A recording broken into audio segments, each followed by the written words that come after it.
Hey everyone, and welcome to another episode of Sasquatch Theory. In today's interview, we have Ed from Michigan, and he wanted to share a close encounter that he had one day while out in the forest. Ed claims he got a really good look at the creature and that he has experienced some strange phenomenon in his life. Michigan seems to be a state with a lot of cryptid activity, and it could possibly be connected to all the water in the area. If you enjoy listening to Sasquatch Theory, please give this video a thumbs up, and if you have a Bigfoot encounter that you would like to share with me on the channel, please contact me at sasquatchtheory@outlook.com. Alright guys, with all that being said, let's dive into our next Bigfoot encounter here on Sasquatch Theory.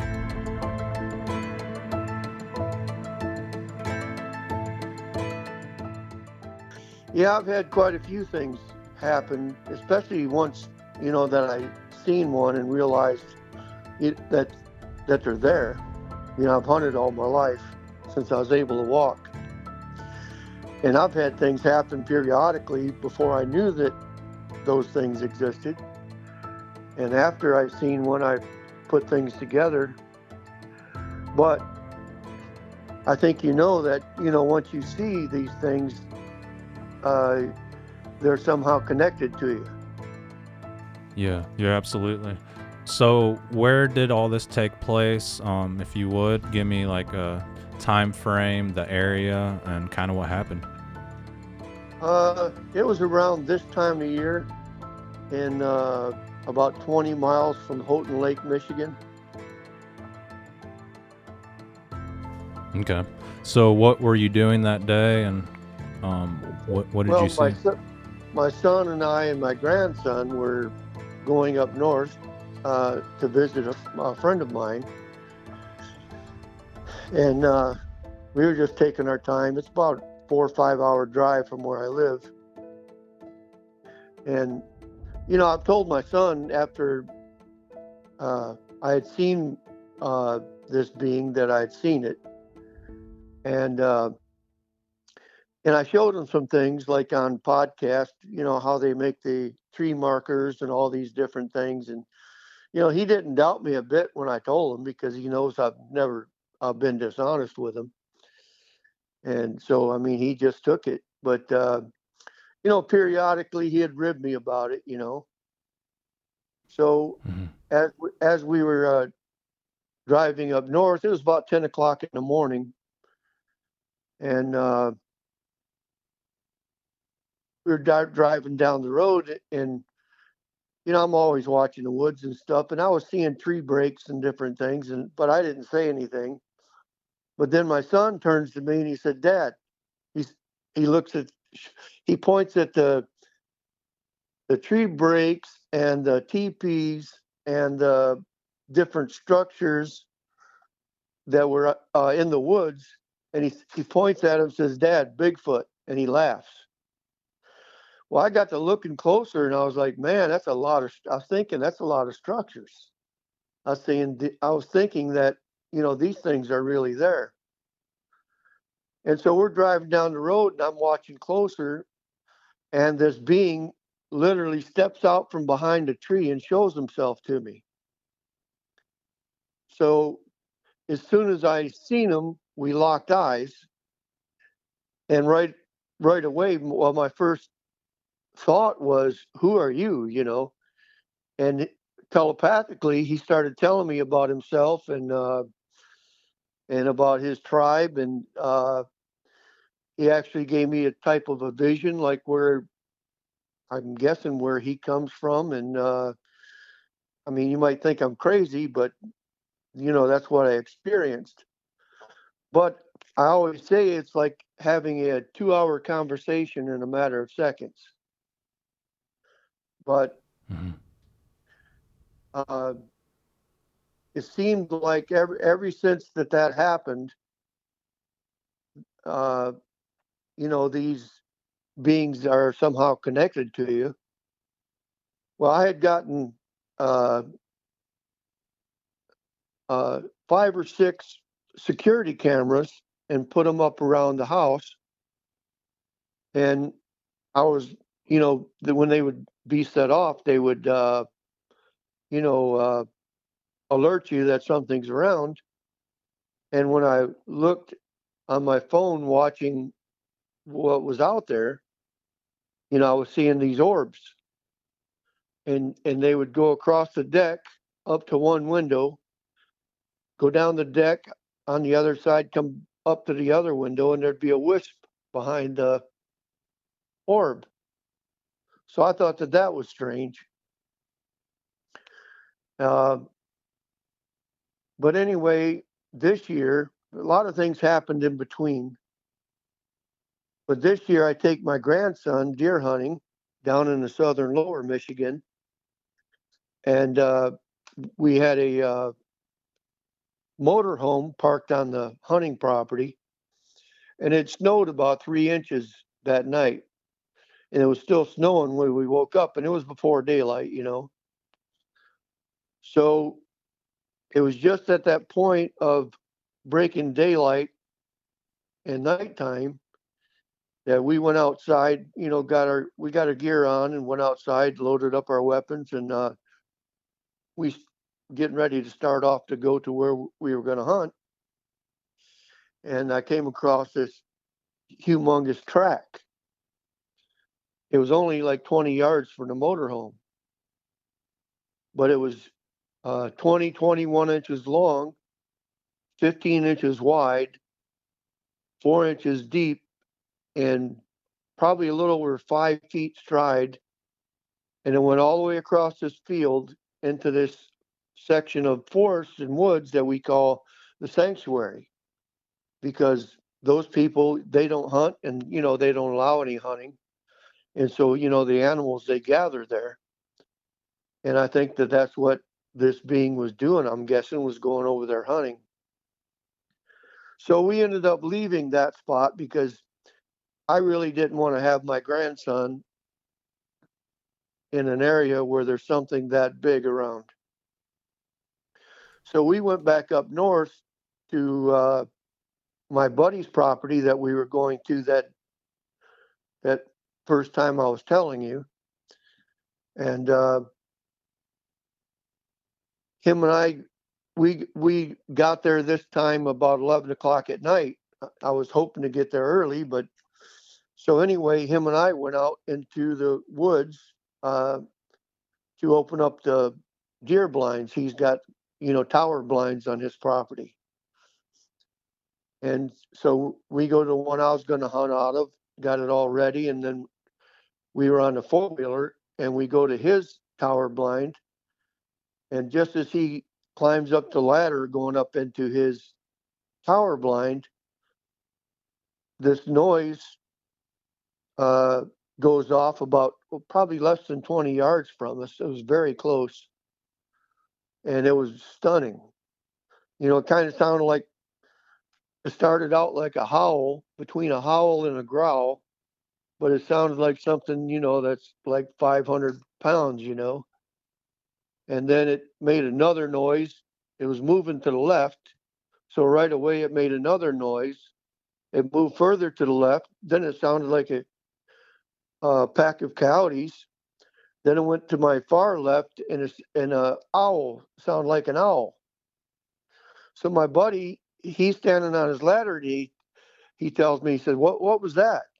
I said, I don't know. I had a 45 on my side, and when that thing first started making noise, I kind of grabbed my weapon. I didn't pull it out, but I just got my hand on it, because, I've hunted all my life, and animals don't usually come to you.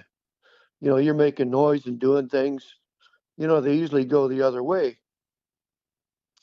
So anyway, we end up hunting, and I'm out there in that tower blind, and about midday, about 11 o'clock, I'm guessing, a big tree comes down.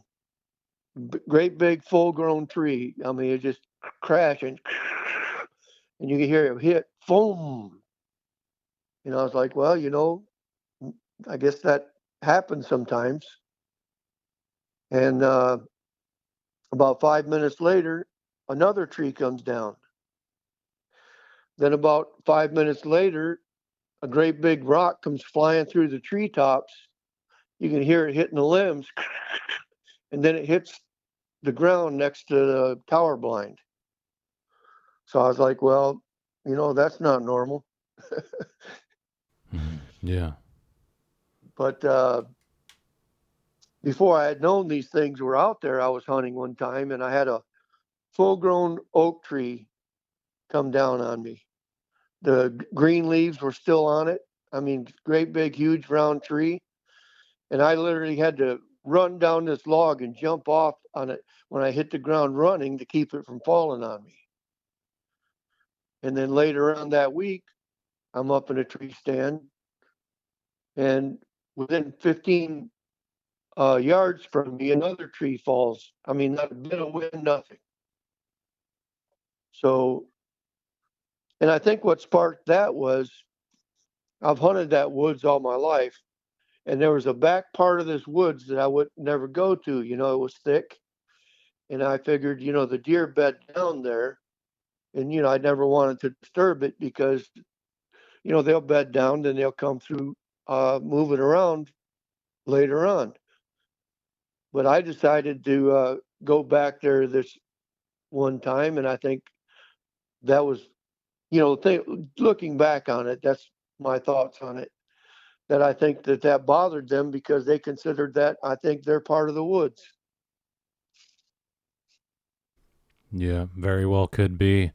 And it does seem like once you have one encounter or experience, things start to happen and it becomes more frequent. Like possibly they're following you or there's some type of connection between yourself and the Sasquatch.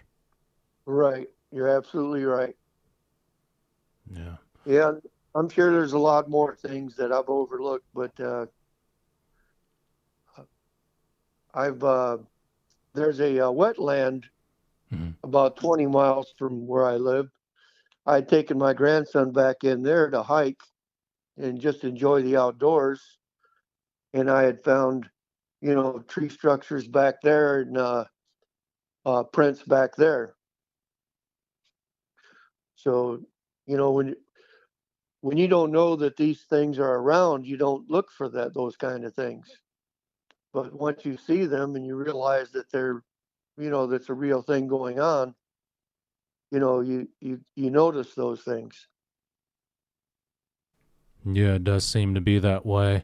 And the one that mind spoke to you, did you get a good look at it or did you only experience the mind speak? Oh no, I got a good look at him. He was less than 30 yards away from me. Okay. And Approximately how big was he and what did it look like? he was about 8 foot tall. Uh, and he was solid black. The hair on his head wasn't too long. It was probably 2 or 3 inches, but it was like it was perfectly all the same on the head. But as it went down the shoulders, the hair got a lot longer, and uh, under the arm that was sticking out, it hung down about, I don't know, 6 to 8 inches. But the hair was really shiny, like it was very well groomed. Yeah, like a coal black that was Yep, shiny. black as black could be. Yeah. Did you And it, notice and any it, other colors on the creature? nope, he was solid black. Okay. What did the eyes look like? They were solid black. Okay. So a pretty dark figure. Yep, even the skin on the face was black. Okay. Did it have hair on its face or was it skin? It had hair around the face and on most of the face. It just like around down to the eyes, and then the eyes, nose, and mouth. Maybe below the mouth it had some hair. Yeah. And what area of Michigan did you say this was in? Or county? Or region? Uh, North, yeah, south, east, west? it was southern. It would be considered mid Michigan. You got southern lower Michigan, then you got mid Michigan, and then you got the upper peninsula of Michigan when you cross the Mackinac Bridge. Okay. Yeah, I've heard reports from that area, or at least central Michigan. Yeah. Okay. And you found structures, you say? What do they look like? What kind of structures were they? Well, there was tree breaks, X's, uh, teepees, star structures, and two that place where I told you where I found the tracks of those great big tracks. Uh, I was hunting there. I went home for a while, and I went back hunting. And when I came back, there was an X structure at the bottom of my tree stand. Yeah, that's interesting. What do you think that means? Stay out, possibly, or they're just letting you know they're there? I was really wondering for, I mean, you just beat your mind up trying to figure this stuff out. But, you know, I know I've watched your experiences and many others. And once you have an encounter with these beings, it's like, to me, it's like they speak to you telepathically. And when I've been hunting, I've had them take quite a few deer from me. And I think that some of the deer, I think they pushed in front of me for me to shoot them. I'm bow hunting. So I'd shoot the big old buck.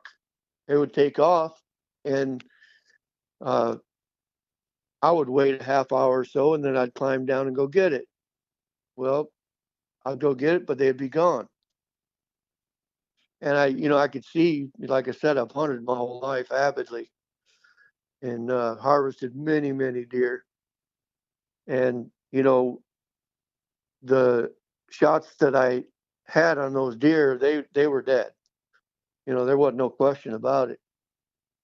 And even one that I was tracking, I had a buddy of mine with me, and he was helping me track it. And twice in tracking this deer, we found a big old hunk of flesh about 7, 8 inches, uh, kind of square, but it was like part of the meat was ripped off from the inside of the deer and left laying on the ground. Yeah, that is interesting. I've had similar experiences after my encounters in the fall, because the encounters happen in the summertime, but in the fall, I was sitting in my hang on stand and I heard this loud or this big tree fall, and you could feel the boom from it. There was zero Yeah, wind, and I thought, oh man, I'm not going to see any deer after that. About 10 minutes later, I see this group of does coming my way, like they got pushed my way from the sound, and right. I didn't get a good shot off on them because I was taking my time letting the little ones pass by, and I was going to take a shot on one of the bigger does, and then I felt the wind hit the back of my neck, and I was like, oh boy, they're going to smell me. And sure enough, they all spooked and took off in different directions. But yeah, I feel like they pushed the deer right to my stand. Yep. And I've been hunting like you. I've been hunting enough to know when a deer happens to come through or when a deer is pushed to you. And I think that and the thing about my point in this is they kind of communicate to you what they're doing, at least to me. And they would push the deer to me, I would shoot it, and that was their part of taking part in the hunt. And in my head, I would say, well, that's fine. If you need that deer, take it, because, the area I hunt, there's a lot of deer. And, but then after, when I found that big track, uh, I'd hunted the first day, and then I found that track, and we were hunting the second day, and we were not seeing nothing. And that's really unusual for that spot because, it's a top-notch spot. And my thought on that was this big guy had those deer pushed out of there. Yeah, it could So be. And so so so we just left that spot, mm, between that thing having the deer pushed out and the thought of having something like that around my grandson. I didn't want no part of it. Yeah. Did you notice a decline in the deer population after these sightings throughout the years? No, not down there. I mean, down in the southern lower, it's just Mm. there's just so many deer. It's unbelievable. Yeah, I believe that. And did you document any of your finds as far as the structures, the tracks, anything like that? No, I don't document it, and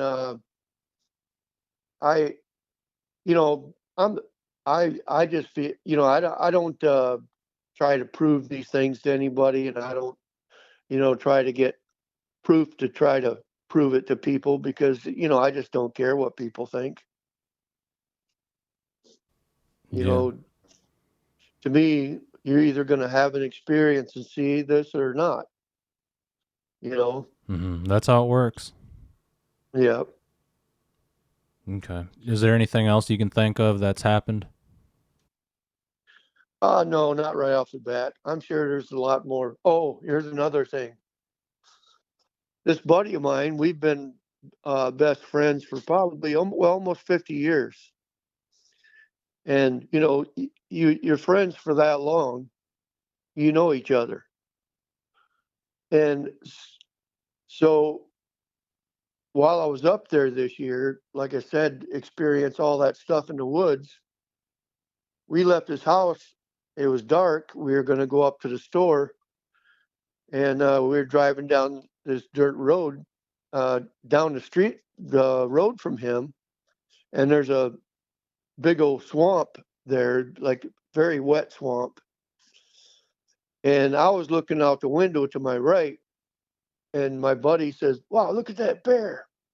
And by the time I turned around, it was already gone. And my buddy says, "Man, that was huge." And he was, he's the type of person he don't get excited. And three times, that's what he said was, "Man, that thing's huge." And after the third time, he just shut up, wouldn't say nothing else about it. And I think what he witnessed was one of those crossing the road. And when he was putting two and two together, realizing how big this was, that it wasn't a bear. Of course, he didn't tell me that, but that's what I gathered. And two, him and I hunt together, and he didn't want to go out hunting no more. So I think, you know, that also led me to believe that that's what happened, is that he had seen one of these things. Of course, I Yeah. can't prove that, but I think in time he'll tell me. Yeah, a lot of time if you don't see them very well, you're probably going to think it's a bear just because of the black fur and how big Oh they yeah, are. you're going to talk yourself out of it, Hmm. Yeah. because That's what I always thought it was whenever I was seeing these things before I had my major encounters was, oh, that was probably a bear. Wow, that's really smart for a bear to slowly hide behind a tree like that and just yeah, disappear. That thing's intelligent. And then once I seen the Sasquatch do that and step out from behind the tree and got a really good look at him, I'm like, man, that's what that was years ago. That was a Sasquatch. yeah. And here's another thing. Uh, I don't know if you know Val Zavala. No. He's the one that keeps the records of uh, the sightings in Michigan. He's with the gumshoe guy. No, I'm not sure. There's a lot of researchers in North America, so it's hard for me to keep track of them all. Yeah. Well, he's just the guy that keeps the records of the sightings and what the sightings were and all that. But anyway, him and I were talking, and he had seen one of these beings out there in Waterloo, which is like an hour west of me. And I think he's even got a picture of it, if I'm not mistaken. But anyway, so he had his experience like us. And afterwards, and this is what happened to me. I was sleeping, and I woke up, and I kind of looked to the left of me, and there was two Indians or Indigenous Americans standing near my where I was sleeping, and one of them, and they weren't talking out loud. They were just, it was like they were reading my memory through my whole life, and that's what I gathered from it. But I couldn't say anything, or I couldn't get up and walk. Nobody comes in my home at night, because that would really be bad for them. But yet I couldn't do anything. And so 3 times during the night, I had woken up and seen these two Indians standing there. And the one wasn't like they were both talking. One was always like telling the other one what was going on. Uh, I'm gathering from my memories. And he had a really scouring frown on his face. And I was thinking, well, maybe this person hates me, or maybe he's looking at the things that I went through in my life, and that would make probably everyone have that reaction, you know. Yeah, no doubt. But anyway, Val, he was amazed when I had told him that, because the same thing happened to him. So I'm thinking, and a lot of people say that with these Bigfoot and Sasquatch, they are connected somehow to the Indigenous Americans. Yeah, they kind of And have a then, Native American look to them. yep.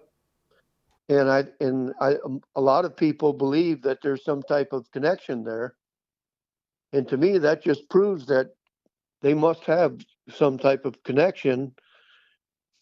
I wonder how many other people have had this happen, but they wouldn't speak about it because, they don't want to sound like some Looney Tune. You know what I mean? Yeah, I'm sure there's a lot more people that have had encounters that haven't talked about it with anyone, and they just kind of shut down or keep it to themselves, and they don't want to look like a crazy person. But it's reality, and that's what's happening out there. And unfortunately, it's not happening to everyone, just a small percentage of people. And nonetheless, it's happening with a good group of people, a good amount of people, and everything kind of seems to line up. Doesn't matter if you're in Australia, the Himalayan mountains, North America. It seems to be the same type of activity. Oh yeah, it's worldwide, and it shows you through the petroglyphs throughout different countries that these things are written on all the cave walls, or on the rocks in the mountains. You know. Yeah, I noticed that. There's a guy that goes canoeing, and he does portages in Canada, and you can see these drawings off the water on the rock faces, and it looks like Sasquatch. And I've seen the same like in the desert and different areas. Right.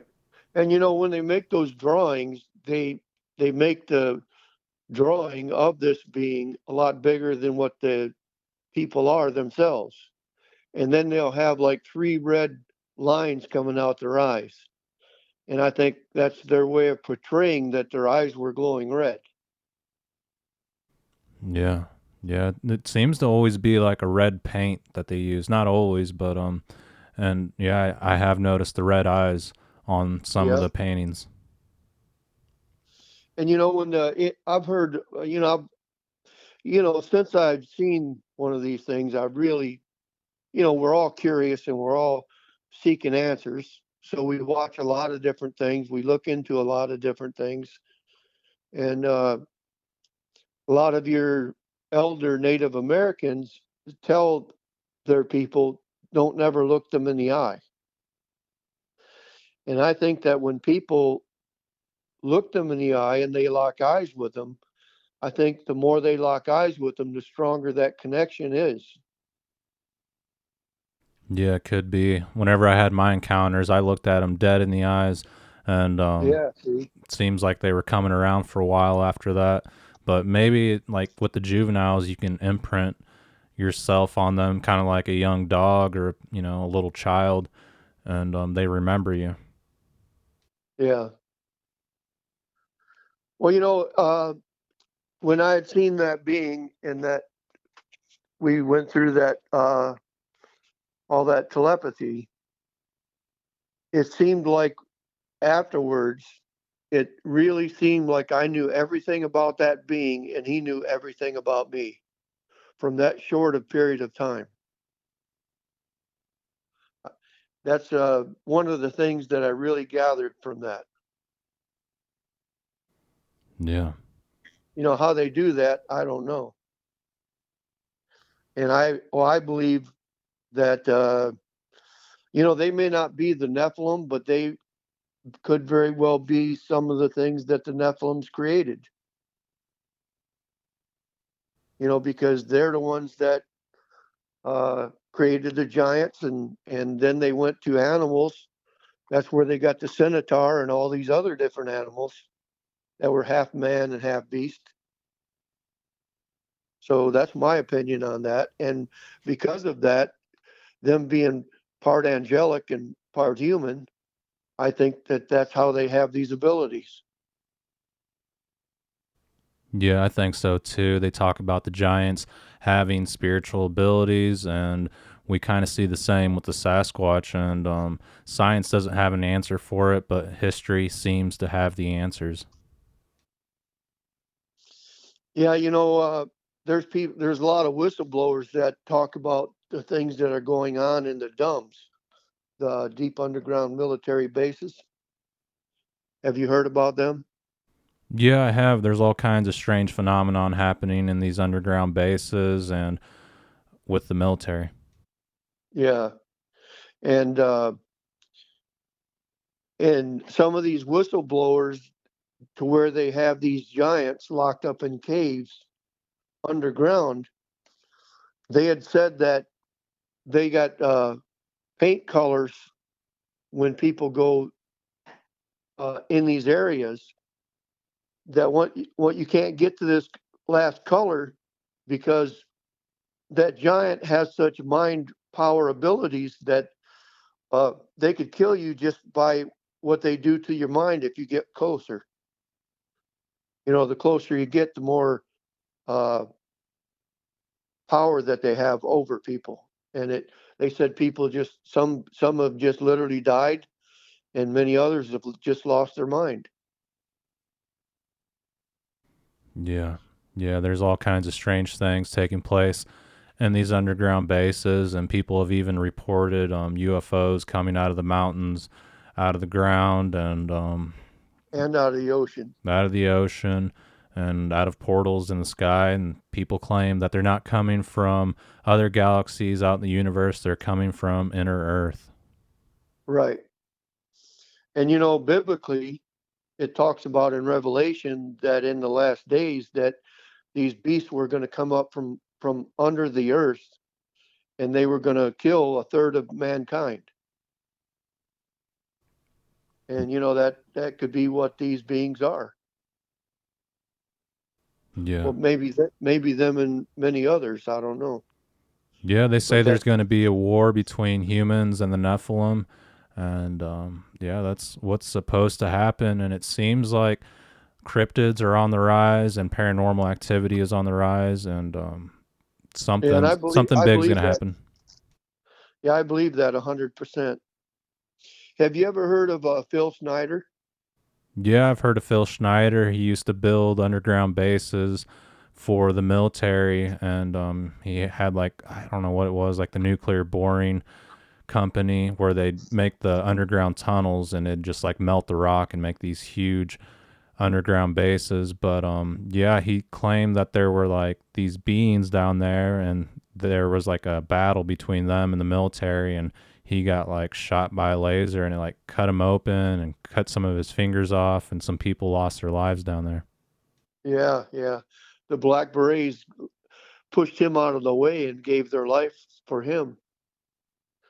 Yeah, but it was Yeah. sad how that they ended up getting him and they tortured him to death.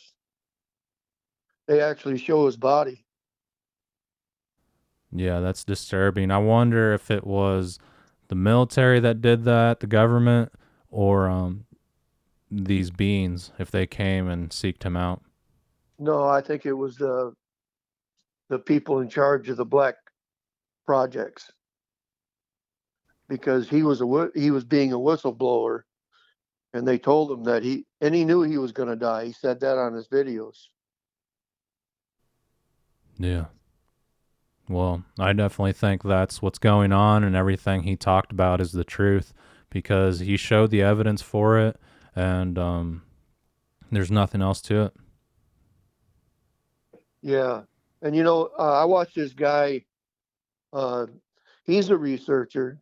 His name's Dan Shirley from the Sierras. His podcast is called the Sierra Project, and he's been studying these beings for quite a few years. But he's ex-military, special forces, so he's very well trained. But anyway, he was researching this family group in the Sierras, and he was getting a lot of evidence, and I mean, he was really doing well. And then he started seeing the black helicopters, and uh, he went back another day, and he started finding shell casings, which were from a automatic rifle, and shell casings from a sniper rifle. And so he believed that whatever people in charge that take these beings out took that group out. Yeah. Yeah, that's interesting. And you feel like possibly these Sasquatch could be coming from these underground bases, perhaps? Well, I think that that's probably very well where they're gathering, or maybe that's where they're from, or at least maybe even where they're dropped off from these Nephilim beings uh, in their crafts. But I believe that they can be wherever they want to be. I honestly believe that they're spiritual beings, so they're not bound to time and space. I believe they have that ability, just Mm. like the angels did. Biblically, throughout uh, the biblical history, these angels went wherever they wanted to go, and you know, they it's not like they had to get in a vehicle and travel there. Yeah, it seems like these creatures have the same abilities as angelic beings and spiritual beings that we hear about in the Absolutely. Bible and from people who have encountered these things and had experiences. Right. But now I also believe, from watching a lot of other people and the evidence that they've come up with and the beings that they've seen, and I don't think all of them have the powerful abilities that some have. Because to me, some of them act like they're just not, uh, they seem more animalistic. So could that be because they're a different type of these things, possibly? Yeah. I don't know. Yeah, I think it very well could be. And the only thing we have to go by is the history and what we hear about from other people's encounters. And I think it's only a matter of time till the truth comes out, but there's so many other things that are supposed to take place, like the apocalypse, that we may never know. Like Armageddon may block us from ever knowing the truth, and might just be like the ancient pyramids. We'll see the remnants of it in the future, but no one will ever really know what really took place other than stories that were left behind. Yeah, that's a possibility. I believe, for everything I go by biblically, because that's, to me, that's my truth. But I believe that, according to Revelation, that United States is going to be destroyed in a very short period of time. You know, I hate to say it. This is where I live, but oh, it's happening. It's already being destroyed, and we see that every day, and it's been happening for years. I don't think it's something that happens overnight, but through a long period of time. But it's eventually it's going to be too much, and things are going to collapse. yeah, and I think we're very close.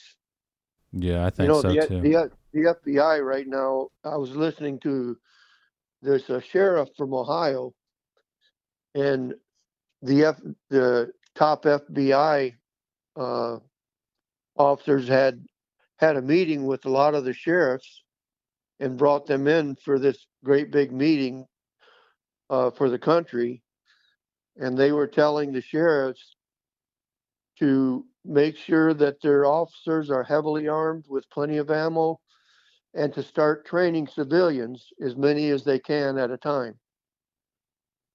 Yeah. There's so many things Well, that could go wrong as far as like an EMP, destroying the power grid, um, invasion of our country, and yeah, I think we're nuclear already war. invaded. I mean, I Yeah, think it's all kind of happening, or it's going to happen eventually. But I mean, right, shoot, like a meteor could strike and things could collapse. So there's so many possibilities. right. But it just seems to be getting destroyed from within, and that seems to be the plot for the enemy. Oh yeah, and in my opinion, I think what's happened to United States government is that these Nephilim beings, I believe that they are like shapeshifters, and I think that they've literally taken over the government.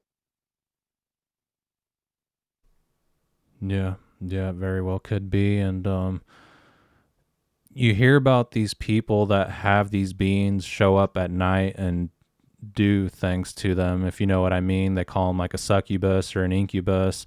And Yeah, I've experienced that. yeah, it could be part of the phenomenon. There's a lot of people that claim that they've been abducted by a UFO, and they did these experiments on them, and it seems like they show up in the night. I wonder if the succubus has something to do with the Nephilim, these cryptid creatures, and what the plan is.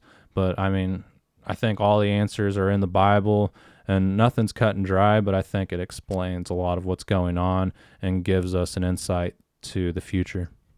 Yeah, I think you're absolutely right. Yeah. So I you've had an experience like that before, where something shows up at oh night? yeah, Yeah. I have had quite a few of them. And Yeah. two, I've been battling with sleep paralysis. I don't know if you know anything about that. Oh yeah. Yeah, I absolutely do. And that is a literal nightmare because that's when these things come to you when you're paralyzed from this sleep type thing. And I pray about it all the time, for God's protection and things like that.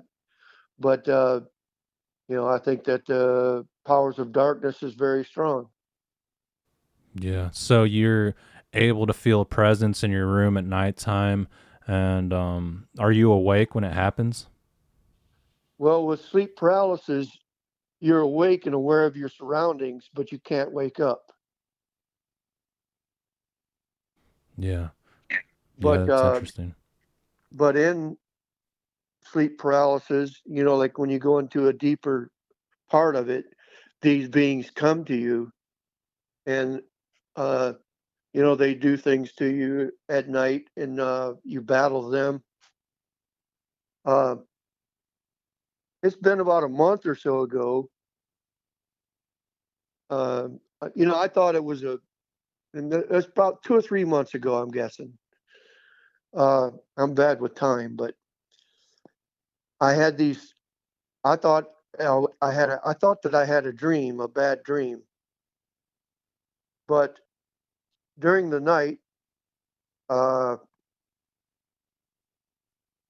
during this so-called dream, I was all of a sudden standing there, and these three illuminated beings were around me.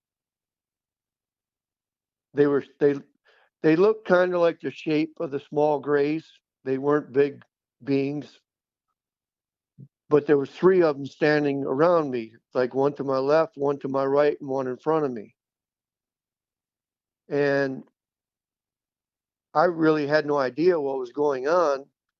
Then the one in front of me reached and grabbed me by my junk and tried to inject me with something. And when I pushed him away, and I didn't even know it, I'm standing there naked. Of course, I can't see myself, but I just see these three illuminated beings.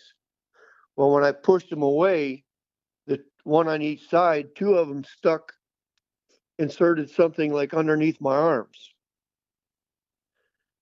And so immediately I woke up and I was shaking my head like, man, like that was tough. Well, after that, I started pissing blood, and I had a knot underneath my left armpit. So that kind of made me think that maybe that wasn't a dream. Yeah. Yeah, it's hard to say, but I don't think it was a dream. I think if you ask like a doctor, a sleep professional, they would tell you it's sleep paralysis and it was all just a dream, a hallucination caused by the sleep paralysis. But I've had similar experiences. Nothing's ever touched me, or I've never had like a wet dream, as they say. Um, but I have had like the gray alien standing next to my bed, and when I woke up, I was fully awake. I just couldn't move. I couldn't move my body. I tried to get up Right, and break free. The only thing I could move were my eyeballs and my lungs, so I could breathe and see, but I was paralyzed. And right. for a while now, I've been having these strange dreams where these I don't know, I'll just call them beings, where they show up and I don't know, like I wake up sometimes and I can hear someone snoring next to me and I'm fully awake. I can even move. And when I look over, it stops every time. And sometimes I'm out of my body and like I can see myself snoring, or sometimes I'll be laying right next to myself and I'm like, who the heck is snoring? Like I'll even like move my elbow and try to hit him to make him stop. And it's weird. I don't know.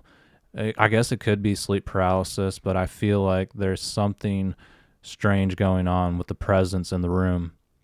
Well, you're absolutely right. I Mm. thought my dream was wild and strange. You had one too. Yeah, yeah. So I wonder if there's a connection between that and the cryptids, because they say they're Yeah, trying to make this race of Nephilim beings, and they're going to make a comeback. right. And I think there is a connection. I think that they're all part of one dark entity or one dark objective. Yeah. And I think for a lot of people, that would sound crazy, but the whole thing's crazy. Demons, angels, and a lot of it doesn't make sense, but it's reality and we're trying to figure out what's going on, but we're just physical creatures that are living on this planet compared to these advanced intelligent beings. Yeah, you're right. And, you know, I believe that that's why it's so important for us to stay close to God and to, read His Word and, to, I pray all the time that for God to teach me to wear the whole armor of Him because we're going to need it in these last days bad. Yeah, yeah, Because, absolutely. because And I think things are going to get really bad. yeah, I think so. I think they're going to get a lot worse. And I think for anyone who's experiencing what we just talked about, the best thing you can do is to claim that you're property of God, and you got to put your foot down and say they're not allowed to touch you, they're not allowed to come in your room late at night, and that you cast them out, that they don't have any authority over you, and only God does. Right. Absolutely. I agree 100%. And, when I had seen that being, I didn't know uh, how to take it. And, you could think about that for 6 months and you're trying, I mean, you're just busting your brain thinking, because, like me, I've hunted my whole life.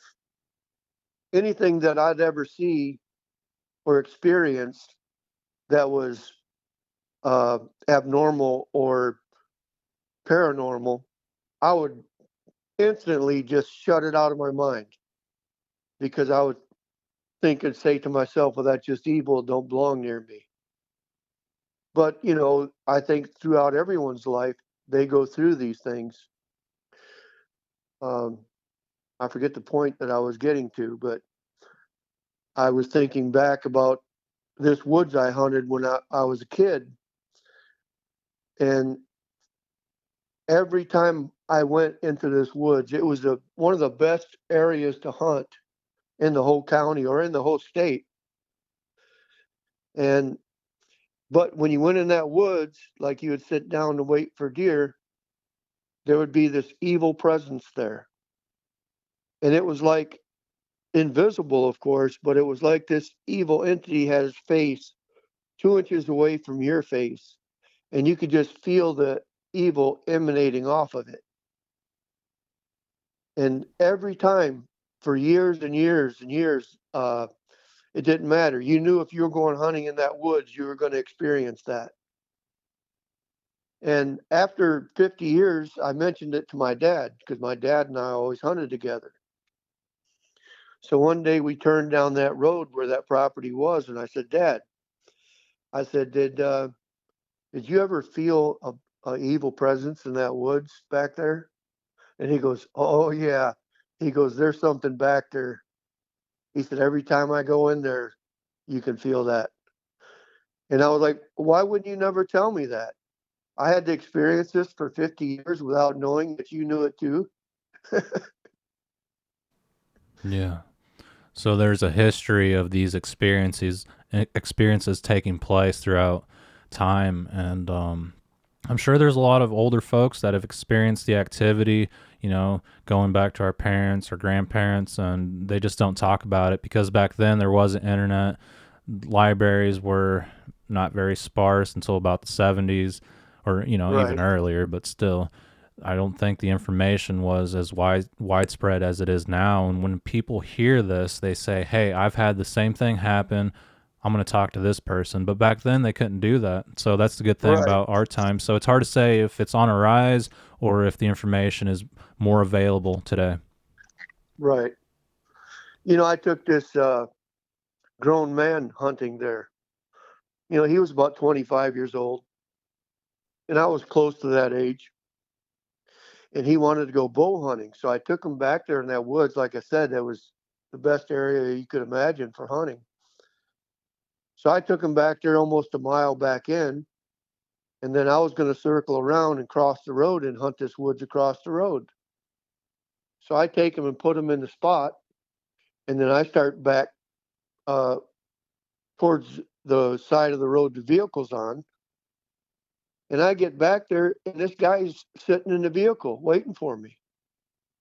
He's white as a ghost. I go, what are you doing here? I said, he goes, there's something back there in that woods. He said, I'm never going back in there. Yeah. I hear that from a lot of locals throughout different regions of Missouri. They just say there's areas that we don't go to. And it's not ours, it's theirs. Yeah. Yeah, that's something. Yeah. I wonder if the Native Americans ever experienced these beings coming to them at night when they were sleeping, and if that could be a product of what we're seeing today with the Sasquatch and these cryptid creatures. I wouldn't say they all are, but possibly some of them. And it's just strange how something that's a physical creature living on this earth can have spiritual abilities. But I mean, we're spiritual creatures, but we don't have those types of powers. And I mean, maybe some people do. You look at like Chris Angel, some of these magicians. It's like, what the heck? They're demon possessed. Yeah. Well, they did. They gave, I believe they gave their soul to the devil in exchange for that. That's why when I see these magicians and they're really doing magic, that person's gone. They're property of the devil forever. Yeah, even musicians, some of the music they write, the way they can perform flawlessly. And I know it's talent, but some of them, it's like you can tell they sold their soul. Oh, absolutely. They've been accepted by the world and the devil, and that's why the devil has promoted them. Yeah. You see it with big companies too. All these companies have these logos of like pagan figures and satanic things that has nothing to do with their company, but they're all using it. Oh yeah, that's right. That's the power of darkness in this world. But they all stem from these generations that have been running the world have been doing so for thousands of years, and throughout time they've changed their names.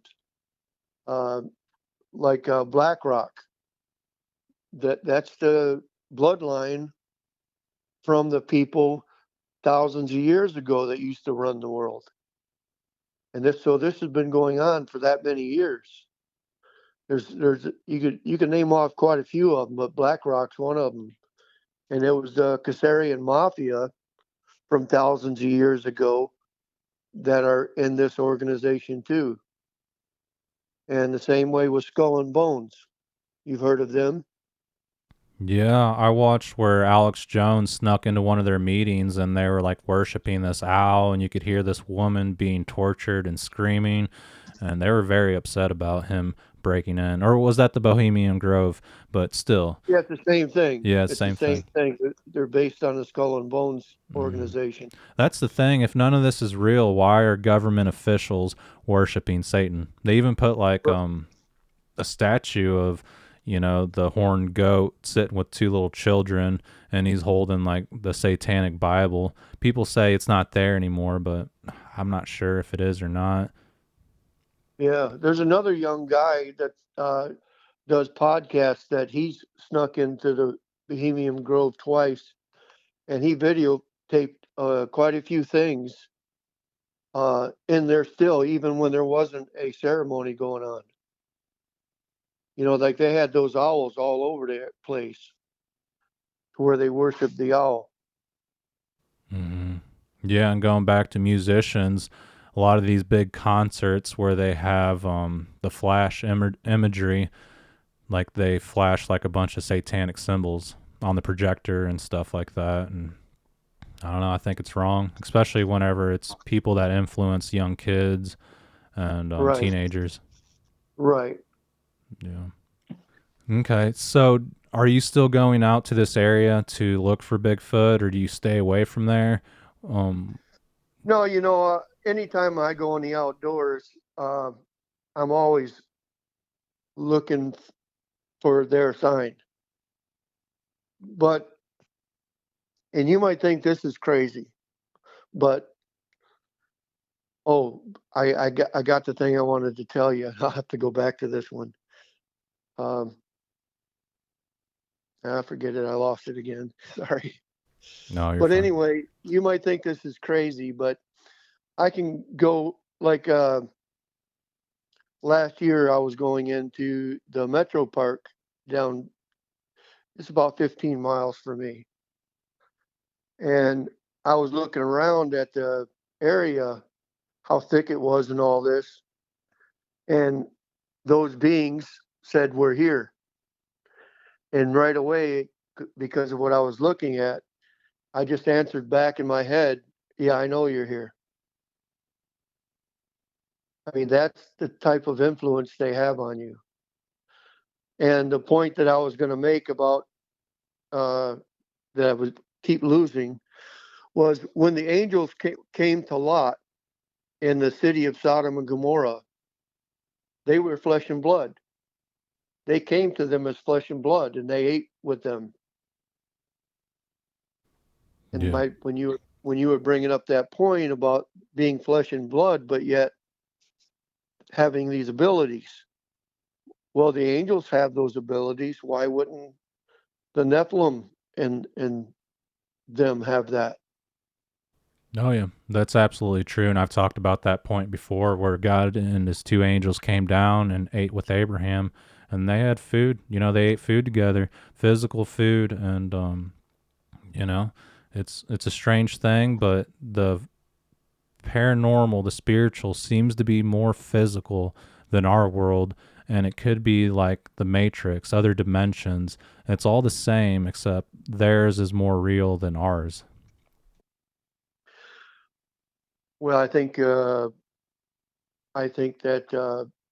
they just have more abilities and knowledge of both worlds.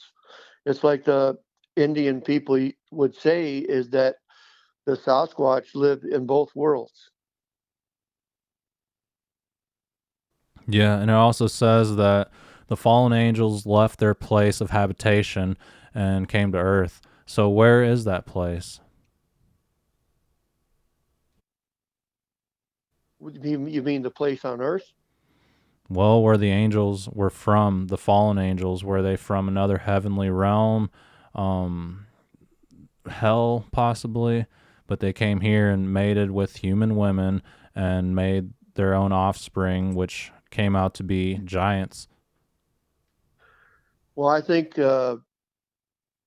where they came from before they fell was God's heavenly realm. But when they cast out down to earth, I believe it was Hebron where they came to. And that's where they started teaching man uh, how to do magic, how to make weapons of war.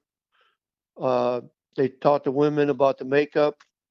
Everything that mankind has learned, they learned from the fallen angels. And I believe that that's where we get this technology from today. Yeah. Yeah, I agree. It even says that in biblical history that the fallen angels taught people how to do certain things as far as like build weapons, technology, engineering, and spells, all kinds of things. And when we look to the future, that's what they say Hitler was doing with and the Nazis and the United States, that these beings from other worlds, planets, or inner Earth have taught them how to create certain types of technology and how to manipulate mankind. Right. Yeah, and that's why Hitler was more advanced than what we were. And we were told that Hitler was killed when he wasn't. He escaped and went to Argentina. And then they said he went to the Antarctica. Yeah, yeah, Project High Jump. And it seems like, there was something serious going on there because they took like the whole Navy, a big chunk of the military, and rushed that area. And some people say you can go there, but it seems like a lot of it's super private and you're not allowed to No, go I there. don't. I think if you went there, I don't think you'd be seen again. Yeah, it's But like but Area I've heard 51. what they have there is these giants. Well, not only these giants, but they also have what they said was ancient civilizations living there. Yeah. And that's why all these important people were visiting there, like the Pope and all the different presidents and all these people. Hmm. Yeah, they say it was like a tropical area back in the day, and before the flood, the world, even the Bible talks about it, that it was like Pangea. It was one big landmass, and there wasn't as much ocean. And after the flood, a lot of the world's disappeared, and I think they say like 95 or 98% of the world is ocean. So it seems like there's a lot of land to us, but a lot of it's gone missing. It's underneath water. Right. And the same way that we understand and have seen that these Sasquatch or Bigfoot beings exist, I believe the same way in the ocean, the mermaid people and all these other things are there also. Yeah. There's You ever so many thought about? things that people don't know about, like the little people, dog man, um, Sasquatch, these Yes, orbs, the UFOs, reptilians, aliens, and there seems to be credible people that have talked about all these different types of phenomenons, and hopefully one day we'll be able to connect the dots and figure out what's going on. But I think the best clue and evidence that we have is that it's connected to God, the Bible, and there is a battle between good and evil. Right. And we have our instruction for all that. So we're not lost in it. God's given us our direction and our goals. But I've seen one of those little people. Oh yeah, they're in Michigan. What have you seen? What did it look like? What happened? Okay. Uh, when I was a kid, I was like 7 years old, and my dad and I went squirrel hunting. So I'm sitting in this hardwoods with all the oaks, all the nut trees, and waiting on the squirrels. And I see this little guy walking across the field, probably, I'm guessing around 40 yards from me, because I'm halfway in the woods, and then the other, the woods was lining up with that plowed field. And this little guy goes walking across this field. He was, I'm guessing, around 25 inches tall. He had a big, long, dark beard. He had an old, uh, wasn't an old coat, but it was an old style coat on, and a hat. And I'm watching him, and I'm thinking as a kid, how could this person be that small, look like a grown man, and be like that? I'm just 7 years old. Well, I watched him closely. I didn't take my eyes off of him. He walked across the field. There was a fence row went up the edge of that field, and there was a stump right there. And he walked right into that stump and gone. Like it disappeared into the stump? Yep. Yeah. I've heard And Ron Moorhead say that the Sasquatch are in the trees. I don't know yeah, what he means by that. I agree too. I also believe that they have the ability to be inside the trees. And I've heard a lot of people say that. And I think that's why a lot of times you see the faces literally looks like they're growing a face on a tree. Yeah. But anyway, as far as that little person, as a kid, I was thinking, well, that must be, a gnome. I had no idea. But as a kid, you watch these cartoons, and the only one small like that is a gnome. So I thought, well, that's a gnome. Well, I never mentioned that to anybody for, I'm guessing, over 30 years. And my daughter was going to college uh, up north, Baker's College, and she had came home from this break. And apparently, this area where this college is, there's a lot of people that have seen gnomes there. And so she comes home and she tells me, Dad, she goes, I want to ask you a question. She said, I don't want you to think that I'm weird, but I want to ask you a question. I said, sure, go ahead. She goes, have you ever seen a gnome? And she looked at me because it was so stunning to me. I've never been asked that before, but yet I've always buried that in my mind. She goes, what's wrong, Dad? I said, oh, nothing. I said, I just wasn't expecting a question like that. I said, but to answer you, yes, I did. And I told her the story. Yeah. Yeah, that is interesting. And I think it's extremely interesting that you contacted me about this Bigfoot report, but you've also had these other experiences with entities, little people, and probably other things that you haven't mentioned. Yeah. Yeah. Yeah. I've been around a long time. Yeah. And I'm not somebody to hide anything. I think all of our elders should have informed us of all the things that they came across in their lifetime, but that generation never would. And I think for you know people as a civilization need to communicate the things that they go through in order to strengthen the younger generation. Yeah. Yeah, I agree with that. And I hope that in the future nothing bad happens with these encounters with you or I, and Hopefully everything's peaceful, because you hear about these encounters with other people and it seems to be really evil, like something's trying to get them, whether it's like Dogman or Bigfoot. And Right. I don't know, some people say that they're peaceful, they're nice, they'll gift you, things like that. But other people say that, they try to get them, which is frightening to think about. Yeah, and I agree. And if you look at these beings as being evil, the devil was the great deceptor. That's what he is. He's the one out deceiving everyone. And I think, and I've just thought this within myself a lot, that these beings are always portraying themselves as good and doing good things and acknowledging the creator, but the devil does the same thing.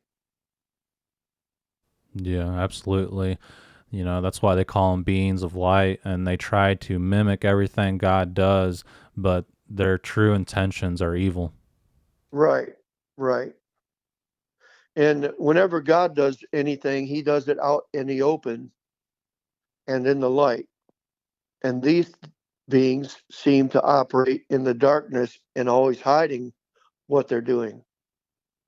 And that's the thing that I told you about after seeing this being, beating my brain up to try to figure out what was going on, because I know that and experienced these beings being able to communicate with me telepathically.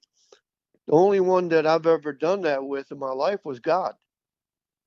I would pray, and many times God would speak to me and let me know things. And, so to have this great big giant doing this with me was very intrusive. Yeah. Yeah. And a lot of people say, oh, I've never had God talk to me. I've never heard God's voice, but possibly God could be that part of your conscious that says, hey, don't do that. That's not right. You need to do this. Like the things that you should do that are right, that voice in your head. And that could possibly be God. But did you hear him physically, or are you talking about like that mechanism in your brain that always Well, speaks I think truth? it's a matter of telepathy and feeling. Because many times I've had God tell me to speak to somebody, and I was obedient and spoke what He told me to these people, and it literally completely changed their lives. And in God's Word, He says that my sheep hear my voice and know it. Yeah. Yeah. Very well So, said. so that's why I say it's important, and I'm pointing my finger at myself too. It's important to read the Bible because that's God speaking to us, and us praying to Him is casting our cares on Him. He said because He cares for us. Yeah, I believe it's important to read the Bible, and a lot of people get turned off by the Old Testament, like certain family members sleeping with their family, but we don't know what the world was like back then or what they went through, and it seems like bloodlines are extremely important. And I don't know, there's no answer for it, but I do know some of those strange stories that you hear in the Old Testament have a meaning to it, have a purpose to it, to where we could use it in our life today to understand the future. Right. But where people come up with this idea that, oh, well, in order for them to replenish the earth, they had to have incest. Well, that's not true, because just because God mentioned Adam and Eve doesn't mean that he had to mention all the other people that he's created. You see what Yeah. I'm saying? Yeah, it seems like Adam and Eve, man fell off the path, and it's like a battle for them to get right with God when they're getting off the beaten path. So it's hard to say, if someone was righteous or if it's just an example for us to use to learn from their mistakes. Yeah. A lot of people believe that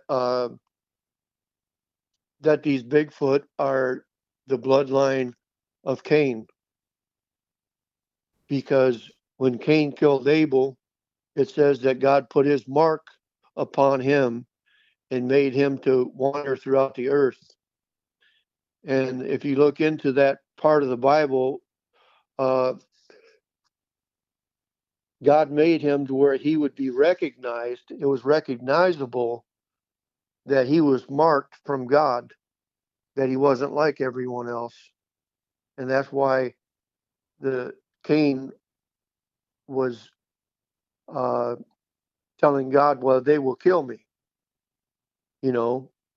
because God had put his mark on him, and it was recognizable. And maybe people believe that that may be the bloodline that these Bigfoots come from. I don't know, but it's just another thought. Yeah, the Bible talks about Eshua, Cain, and the Nephilim. They were born covered with hair, things like that, and they talk about the hairy men of the fields, things like that. There's different parts in the Bible where they seem to be talking about the Sasquatch, even if they're talking about giants produced by fallen angels and human women. It could be all tied in together, and we have to look past what we know, what we've been taught, because the reality is people are having these Bigfoot encounters, and not only with Bigfoot, but with other beings, creatures, things that don't make sense. Right. Yeah. Well, Ed, I think that pretty well covers most of your encounters and experiences, and I had a really good chat with you today, and I'm glad that we were able to communicate our encounters and experiences together and kind of compare what's going on. And yeah, I really enjoyed talking with you today. Yeah, I enjoyed sharing with you also. Sorry, I think I misspelled your name when I wrote you a note. No, you're fine. People usually do. It's kind of a strange name, but well, I was really tired when I wrote it. Yeah. Miguel means Michael, so you can just call me Mike. Oh, that's nice. Yeah. Yeah, I've enjoyed talking with you, and if you ever want to chat again sometime, just give me a call. Have a great day. Yeah, you too. Be safe, my friend. All right. Bye-bye. Bye. All right, Ed, thank you very much for sharing your Bigfoot and paranormal encounters with all of us here on Sasquatch Theory. And a lot of the things you said really made sense, and I'm really glad that you decided to open up. I think a lot of people that have Bigfoot encounters hide a lot of this stuff because they don't want to be ridiculed. Because let's face it, sometimes just talking about Bigfoot is embarrassing enough, but whenever you mention other things as far as the paranormal, people really raise an eyebrow, and I think it's a shame. I think even people who believe in Bigfoot that watch, let's say, Sasquatch Chronicles or Sasquatch Theory, they're too embarrassed to even tell people they listen to the show. It's a secret passion that a lot of people have, and a lot of people are interested in this topic. People want to know more about the world, what's out there, and what hidden mysteries are within our existence. If you enjoyed this video, please like and subscribe, and if you have a Bigfoot encounter that you would like to share here on the channel, please contact me sometime at sasquatchtheory@outlook.com. Thank you everyone for listening. Take care, be safe, and until the next one.